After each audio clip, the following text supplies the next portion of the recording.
this is Captain Chaudhary. This is my concluding video on Anand survey program. We have been talking on Anand survey program on various issues.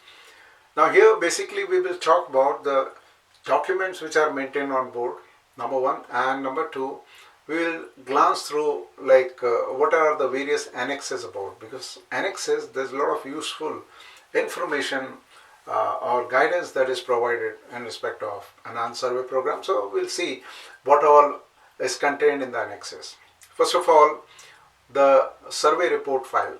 This is a document file which has to be maintained for the entire life of the ship, right from the beginning till the end. Whatever are the events, whatever are the surveys, documents, etc. in respect of the survey will be maintained in this file.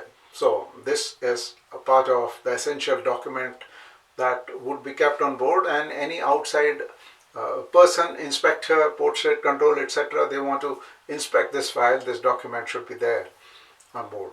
So what all things it has? Basically it has got a structural survey report, then condition evaluation report, and thickness measurement report. As I said, thickness measurement is the core objective, core process that is there in enhanced survey program to find out what is the structural grading or the failure or the status of the vessel, right, during the surveys. So in addition to this, there will be several other documents which have to be supplemented with these documents, because you have done a lot of things during the conduct of survey and before the survey. So there are several other documents, which also must be placed along with this file, that is the main report file. And as we know, we are doing an Anand survey program. So the most important thing is the structural details or structural plan of the cargo compartment, that is the hold or tanks and the ballast tanks. Apart from that, we have a very important process in the Anand survey program, as you would appreciate, and that is the program, the survey program. But before the survey program is done, there are a lot of other things. For example, the questionnaire. You can have a set of questionnaires which were filled up by the ship owner and presented to the administration. Apart from that, you would also want to include the ship owner's inspection report. So ship owner inspects, at the scheduled hours, scheduled time as per the planned maintenance system, or as required by Anand survey program. The ship owner inspects the bulkheads, the tanks, and condition of piping, the condition of plating. This is to give an idea what is the status of, or what is the condition of the plating, and what are the areas where the focus should be there of the surveyors. Then apart from this, you have many other things which influence the focus of the survey program, that is the previous damage history or the past experience on similar type of ships, and the method by which you have derived the critically sensitive areas, etc. So all those things will be submitted and become part of the documents which will be preserved along with the main reports.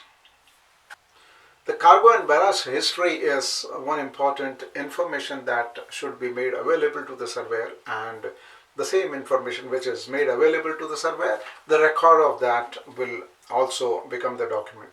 And any other information which will guide the surveyor to find out what are the critical areas, what are the suspect areas, etc., which are submitted to the surveyor, will be part of these documents which are preserved. Now, as far as the annexes are concerned, they are very important, useful tools for both surveyors and the ship's people. And when we talk about the annexes, a large amount of focus is there on the thickness measurement. Well, the annexes which relate to the thickness measurement is, number one, the certification of the company itself who's supposed to do thickness measurement. First, the company has to be certified that the company people or the tools which they have are adequate for conducting the enhanced survey program as far as the thickness monitoring is concerned, right? That is a very important thing to remember in respect of thickness monitoring.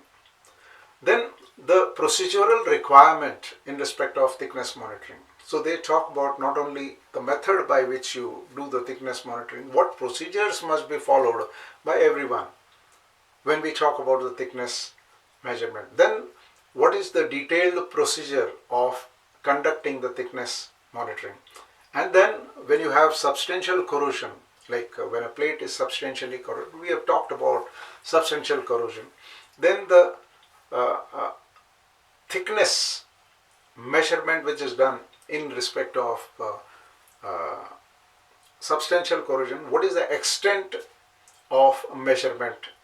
What is the extent of measurement that is required in respect of thickness monitoring of a plate which is substantially corroded?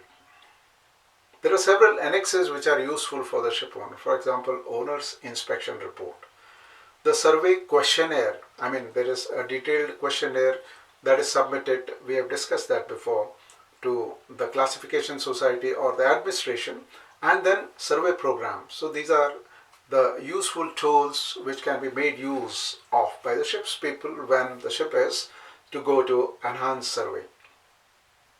So there are annexes which the surveyors would find very useful. For example, survey reporting principles, condition evaluation report, and the technical assessment in conjunction with the planning or programming of the enhanced survey which is done on bulk carrier. We are mainly talking about the bulk carrier, that too single hull bulk carrier, as an example, like what is there in ESP code. Then there are some annexes, like if we talk about the bulk carriers, there are some annexes which basically pertain to the single hull bulk carrier, and these annexes basically target chapter 12 of SOLAS, which is written in respect of the bulk carriers. So you have to gauge the corrugated bulkhead that exists between hole number 1 and 2, right?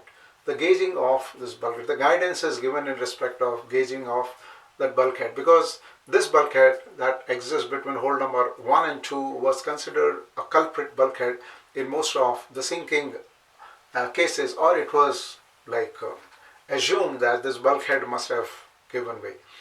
Additional annual survey requirement in respect of the foremost hole, that is required by regulation 9.1 of chapter 12. Right? And once again, this is in respect of the bulk carrier, the single hull bulk carrier. Then you have thickness measurement the guidelines in respect of thickness measurement of the frames as well as the brackets, etc. on the shell. So this is once again required by chapter 12. So these are the annexes in respect of bulk carrier, particularly the single hull bulk carrier. So I generally talked about annexes which are applicable to both bulk carriers as well as tankers, but I also talked about some specific annexes which are in respect of bulk carrier, particularly single hull bulk carrier. Similarly, in respect of oil tankers, that is single hull as well as double hull, there might be some annexes. There will be some annexes. For example, there is this minimum requirement in respect of double hull tanker for testing of a tank during the renewal survey.